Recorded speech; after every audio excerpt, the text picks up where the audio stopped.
सकते हैं, ये जो आप देख रहे हैं, ये आप यहाँ आप देख सकते हैं कि भोजन मुख गुहा से ग्रसनी, ग्रसनी से निगल द्वार होते हुए ग्रास नली, है ना। ये ग्रास नली में भोजन क्रमानुकुचन गति करते हुए आगे आता है। इसमें पाचन की कोई क्रिया नहीं होता। आप यहाँ देख सकते हैं कि ये जो है आपका भोजन का ये वाला हिस्सा फैला हुआ है नली का, और ये वाला हिस्सा आपका सिकरा हुआ है, और जिससे कि इधर से कोर्स भोजन को मिलता है और भोजन आगे की ओर ले जाता है। इसमें पाचन की कोई क्रिया नहीं होता। ये आगे आकर आपका अमाशय में खुलता है। अमाशय में कई प्रकार के एंजाइम रिलीज होते हैं, जिससे कि भोजन लुब्धि के रूप में बनके और आपका ये ग्रहणी में प्रवेश करते हैं।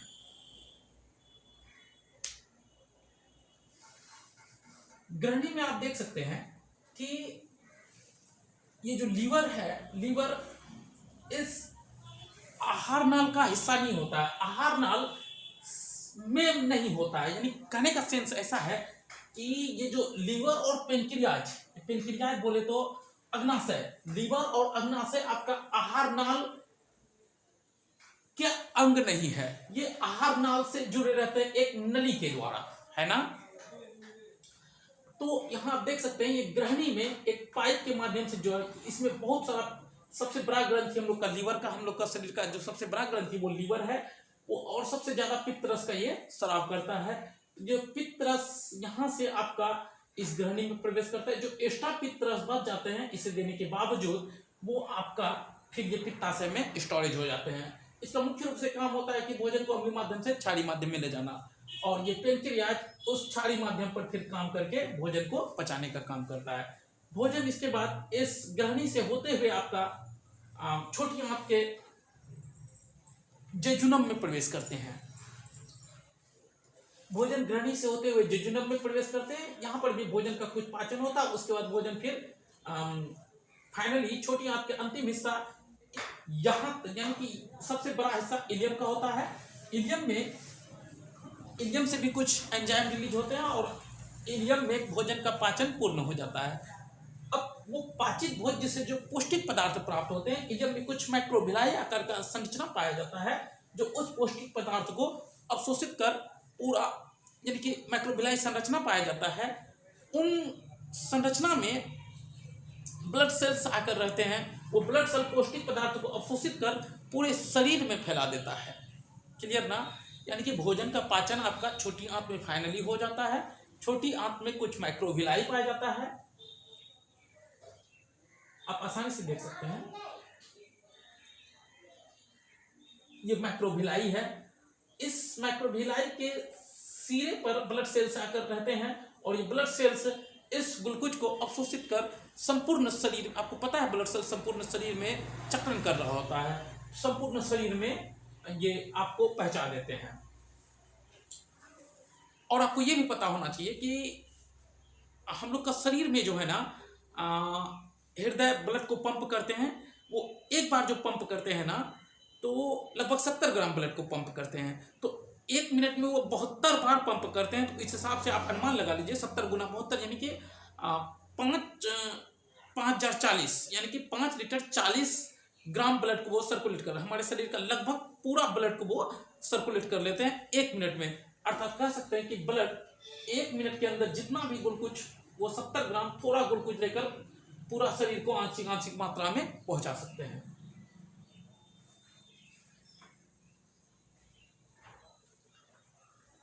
इसे मैक्रोविलाई कहते हैं। मैक्रोविलाई आपका ब्लड सेल्स को लेकर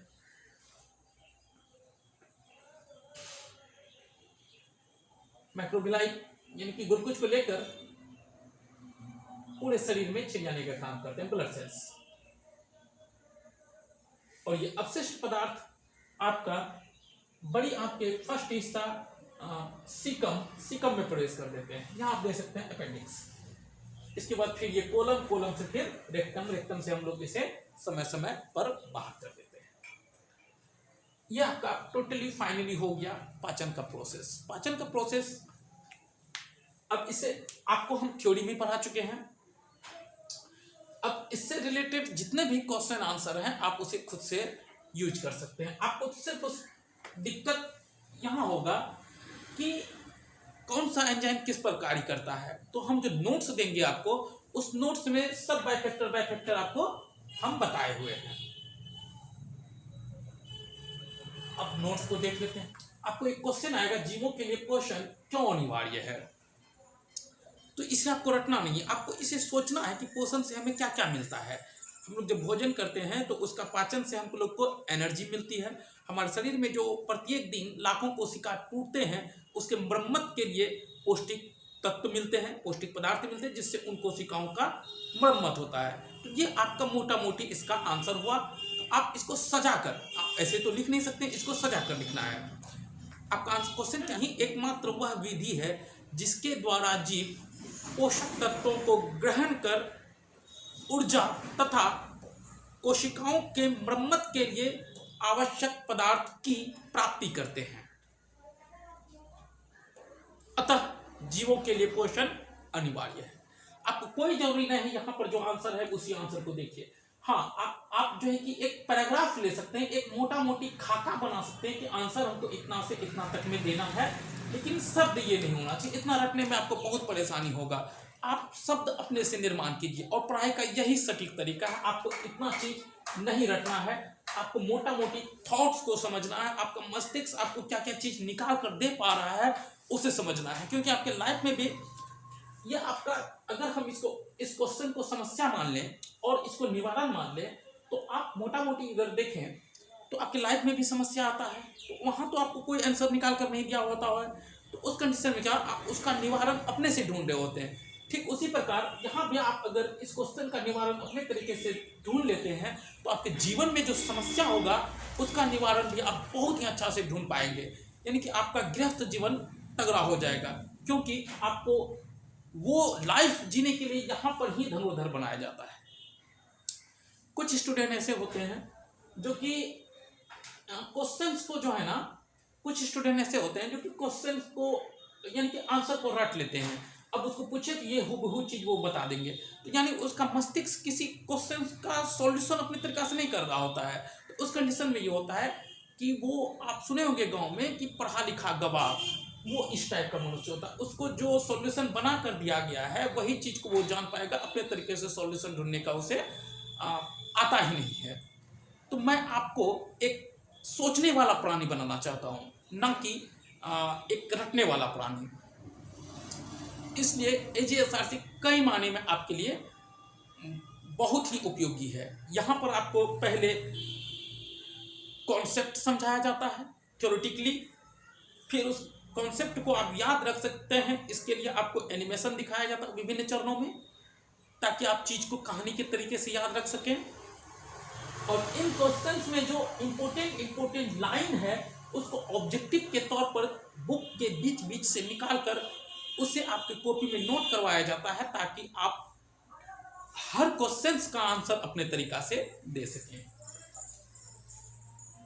क्वेश्चन की परिभाषा लिखें। ये जो परिभाषा लिखने बोला जाता है ना, तो इसमें क्या है कि आप बुक कीवर्ड को ही इस्तेमाल कीजिएगा, क्योंकि परिभाषा जो निर्धारित किया जाता है ना, वो आपको लगभग उसी के अकॉर्डिंग चलना होगा। क्या है क्वेश्चन की परिभाषा लिखें। वह विधि जिससे जीव पोषक तत्वों को ग्रहण कर उनका उपभोग करते हैं पोषण कहलाता है। हमने छोटा सा लिया है ताकि आपको याद रहे, इसे आपको याद करना ही पड़ेगा, एक दो लाइन याद कर सकते, कोई बड़ी बात नहीं। पोषण में किन किन परिस्थितियों का होना आवश्यक है, इसको पता है आपको। और क्या है, पोषण में सूर्य का प्रकाश, क्लोरोफिल, कार्बन डाइऑक्साइड तथा जल का होना आवश्यक है। इसे हम निम्न तरीके से दर्शा सकते हैं। समीकरण लिख लीजिए और नीचे लिख दीजिए, इसे इसके उपोत्पाद के रूप में ऑक्सीजन प्राप्त होता है। जबरदस्त आंसर।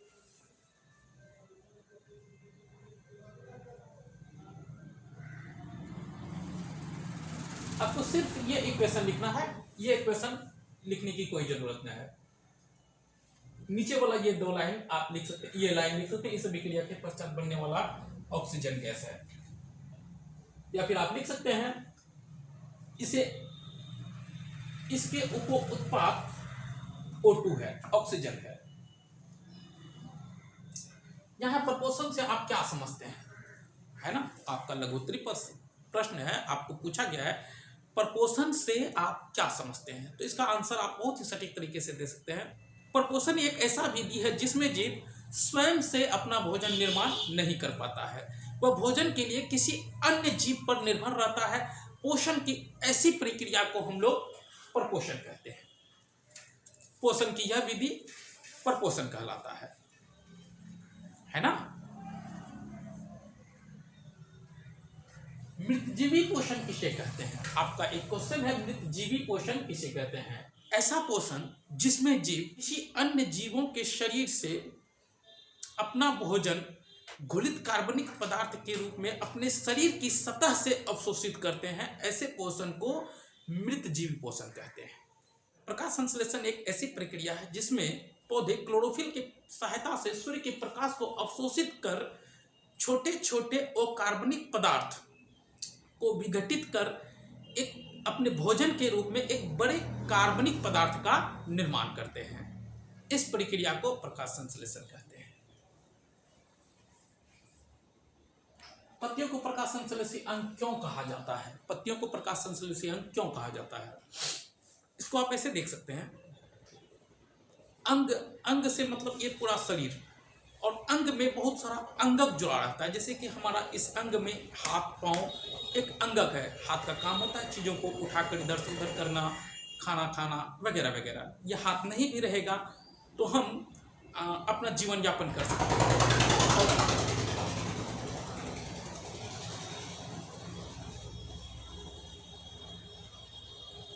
हाथ नहीं भी रहेगा तो हम अपना जीवन यापन कर सकते हैं। तो ये जो एक्स्ट्रा जैसे पाँव का काम है चलना, ये अंगक हो गया। और ये पूरा शरीर कमर से लेकर पूरा सर तक के हिस्सा को अंग कहते हैं, और ये जो मेरा सहायक है वो अंगक कहते हैं। तो पत्तियों में क्या है कि रंध्र भी पाया जाता है, क्लोरोप्लास्ट भी पाया जाता है, जो कि प्रकाश संश्लेषण के लिए आवश्यक है। अगर ये रंध्र पत्तियों में नहीं रहे तो भी पत्ती कार्बन डाइऑक्साइड को अवशोषित कर ही लेगा, क्योंकि बात रंध्रों से, मूल रोम से, यहाँ से ये काम हो सकता है, पौधे मरेंगे नहीं। तो जो है कि ये सारा सिस्टम पत्तियों में ही पाया जाता है, इसलिए हम पत्तियों को अंगक कहते हैं। तो इसका आंसर आप कैसे कीजिएगा, क्या है पत्तियों को प्रकाश संश्लेषी अंगक क्यों कहा जाता है, तब आपके इसका आंसर ऐसे कीजिए। प्रकाश संश्लेषण की संपूर्ण प्रक्रिया क्लोरोप्लास्ट में ही होता है, और क्लोरोप्लास्ट अधिकांश पत्तियों में ही पाया जाता है, इसलिए पत्तियों को प्रकाश संश्लेषण का अंग कहा जाता है।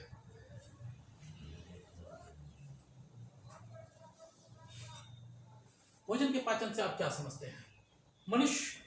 मनुष्य में आमाशय कितने भागों में बटे होते हैं, उनके नाम लिखें। मनुष्य में आमाशय 3 भागों में बटे होते हैं, म्यूकस, श्लेष्मा, जाइमोजी। मनुष्य में छोटी आंत की लंबाई कितनी होती है, छोटी आंत के 3 भागों के नाम लिखें। मनुष्य में छोटी आंत की लंबाई 6 मीटर होती है। छोटी आंत के 3 भागों के नाम लिखें। छोटी आंत के 3 भागों के नाम निम्नलिखित है, ग्रहणी, जेजुनम, इलियम। इस प्रकार से आप इसका आंसर कर सकते हैं। दीर्घोत्तरी प्रश्न पर आइए। पोषण किसे कहते हैं, जीवों में होने वाली विभिन्न पोषण विधियों का उल्लेख करें। पोषण किसे कहते हैं। पोषण एक ऐसी प्रक्रिया है जिसमें जीव पोषक तत्वों को ग्रहण कर उनका उपभोग करते हैं, पोषण कहलाता है। जीवों में होने वाली विभिन्न पोषण विधियां निम्नलिखित है। पोषण, आप इसका ग्राफ बना दे सकते हैं, स्वपोषण और परपोषण। परपोषण 3 प्रकार से होता है, इन सबको दे दे और फिर इन सभी का परिभाषा एक एक करके लिख दे, ये दीर्घोत्तरी क्वेश्चन हो जाएगा। यानी आप लघुत्तरी क्वेश्चन का आंसर कर पाए तो दीर्घोत्तरी क्वेश्चन का आंसर बहुत ही आसानी से कर पाएंगे।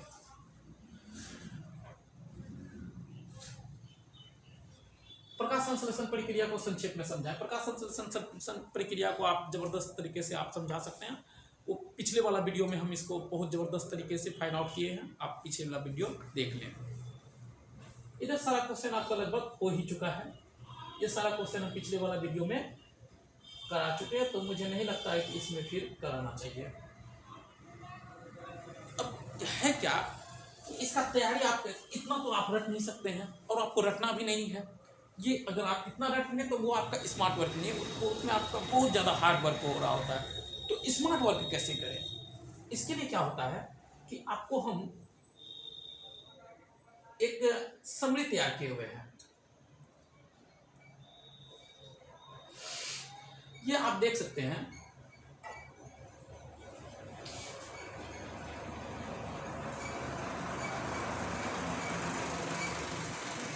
ये जो है ना, ये एक समरी है जिसमें कि आपको जो है कि ये आपको याद करना होगा। आपको याद करना होगा जैसे कि भोजन को पचाने वाले रस को क्या कहते हैं? एंजाइम कहते हैं। वह कोशिका जिससे एंजाइम का स्राव होता है को क्या कहते हैं? ग्रंथि कहते हैं। लार में कौन कौन से एंजाइम पाया जाता है? टाइलिन, म्यूसिन, है ना। टाइलिन का कार्य क्या है? कार्बोहाइड्रेट का आंशिक पाचन। तो आपको जो है ना वो याद नहीं करना, आपको ये याद करना। अगर आप ये याद कर लिए ना तो आप उस चीजों को बहुत अच्छे से बना पाएंगे। यानी कि अगर आप, ये क्या है कि मैंने जो है ना बुक से इंपोर्टेंट लाइन को निकाल कर इसमें नोट किया है। अगर आप इस ऑब्जेक्टिव को याद कर लेते हैं तो इसका परिणाम ये होता है आपको पूरा बुक याद हो जाता है, और आपके पास एक स्टोरेज के रूप में बहुत सारा वर्ड हो जाता है, जो आप किसी इस चैप्टर के किसी भी क्वेश्चंस का आंसर बहुत ही आसानी से कर सकते हैं। तो ये ऑब्जेक्टिव याद आप मात्र 2 से 3 दिन में कर लेंगे। यानी कि आप पूरा बुक को 2 से 3, यानी कि उस चैप्टर को आप 2 से 3 दिन में याद कर लिए। ये पढ़ाई का स्मार्ट तरीका हुआ। आप बहुत ही कम समय में इसे याद कर सकते हैं, और जब इसे याद कर लेंगे तो हर वो क्वेश्चंस का आंसर आप आसानी से बना सकते हैं। क्योंकि आपने एनिमेशन भी देखी है, एनिमेशन में आपने देखा कि चीजें आपके मस्तिष्क में कहानी की तरह बैठ जाता होगा। तो ये एक प्रोसेस है पढ़ाई का, आपको इसी तरीके से पढ़ने चाहिए।